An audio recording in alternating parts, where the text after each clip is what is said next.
Lancer Tactical is almost never a brand name you hear when people are talking about the best airsoft gun brand, or the brands with the best quality control, or best customer service, or the best bang for your buck, or best beginner guns.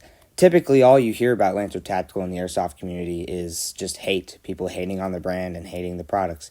And in some ways, they really deserve the hate they get. But in other ways, I think that they get a little bit too much hate, and really people need to kind of appreciate that these guns are good for beginners, since my first ever gun was an AK-47 made by Lancer. So in today's review, we're going to see if they deserve all the hate or not.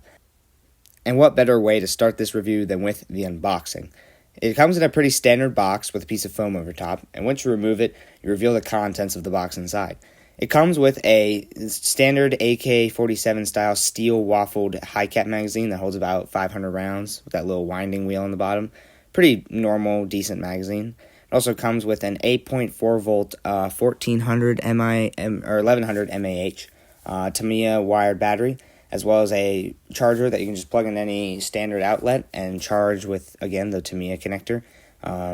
And then it also comes with the front side adjustment tool, as well as some like sling mount replacements. I've never used those, as well as battery installation instructions and a really handy copy of the instruction manual, which has a bunch of their AK models.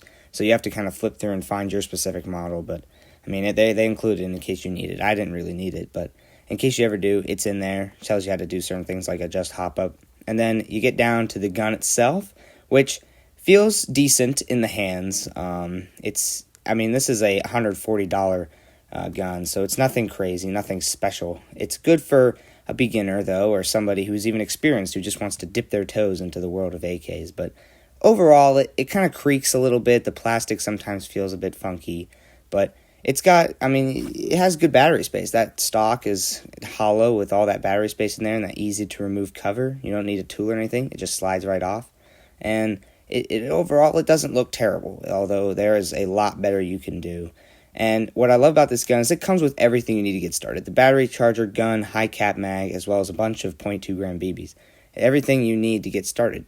Also comes with rear adjustable sight, and then as well as the front sight is also adjustable. So, I mean, if you need to do that, I don't really know why you would, because nobody uses iron sights on AKs in airsoft. And then overall, it's okay. Standard, everything's just normal, standard. It's very realistic. It feels decent. It's just, it's nothing super special. The dust cover is really the only thing that wobbles on it, makes any rattling noise. It's really just that dust cover, and then also the charging handle a little bit. The charging handle's a bit, I don't know, just doesn't feel great. It's kind of cheap and rattly, and it like bounces when you pull it back, but it's okay. For what it isn't terrible. I mean, it's one of those guns that, you could upgrade it and make it something super special, but at that point, just buy a better gun so you get better external quality, since it's faux wood and the aluminum metal that it's made with is a little cheap, and you get no optic mounting options, which is realistic and accurate because it's an AK-47. It's not supposed to have that side rail, but I would say just get a more modern replica, as this is a cool piece, very much like those SEMA AK-47s. It's just not practical for if you're trying to be super competitive, but I do like how they have the Russian markings on it for the different firing modes like safe and semi and full auto, and They did a very good job paying attention to realism, even adding sling mounts on the front up by the barrel and then on the back side of the receiver. Like they did a good job. It's just not a very high quality gun. It shoots fine, and that's really what you're paying for in this situation, is the internals. But yeah, let's move on to the magazines. So something like this SEMA RPK magazine, it won't fit. It doesn't typically like 74 style magazines. So really what you need to do is, if you want spare magazines, like I got this LCT mid-cap, just get the steel waffled looking ones, and they'll fit and feed beautifully. I did kind of get lucky. I have some E&Ls for my AKS-74U build, which is much better than this, and they fit fine. They fit and feed fine, so it just kind of depends. I've had other 74 series mags that haven't fit in this gun, so it's kind of just a little bit sketchy there, but just get the steel waffle ones and it'll fit. And then when it comes to battery space, like I said, the whole stock is battery space, but keep in mind, stick batteries, they will not fit. They're too long. So as far as batteries go, you either need like a brick battery or like nunchuck battery, or any just standard LiPo will fit. Overall, I think this is a very decent gun for beginners and even really experienced players who just want to dip their toes into the AK platform.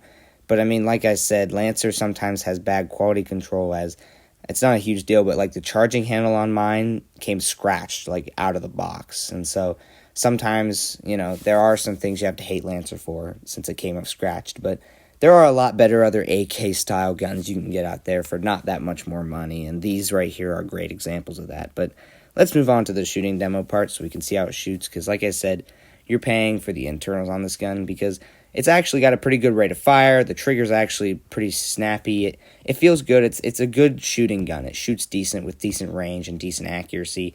At longer ranges, it loses a lot of the accuracy, but yeah, let's see it shoot in this next.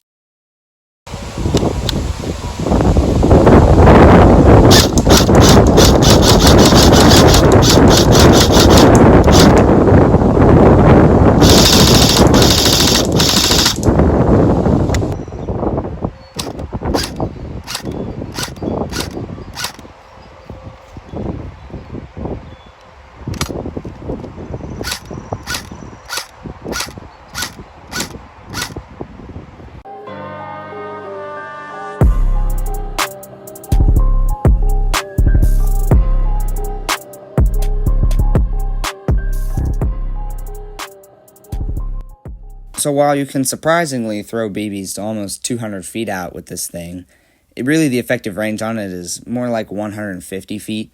But I don't think this is a bad gun. I think it is an okay gun. There's a lot to hate about it and not a lot to like about it.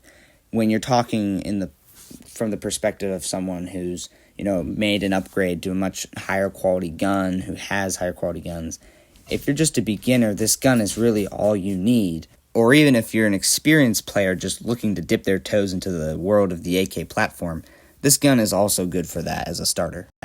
But if you're looking to be a long time or a serious player, not only is this gun subpar in pretty much every way possible, you're just not going to have as much fun with it as you would if you just upgraded to something nicer, which is what I did.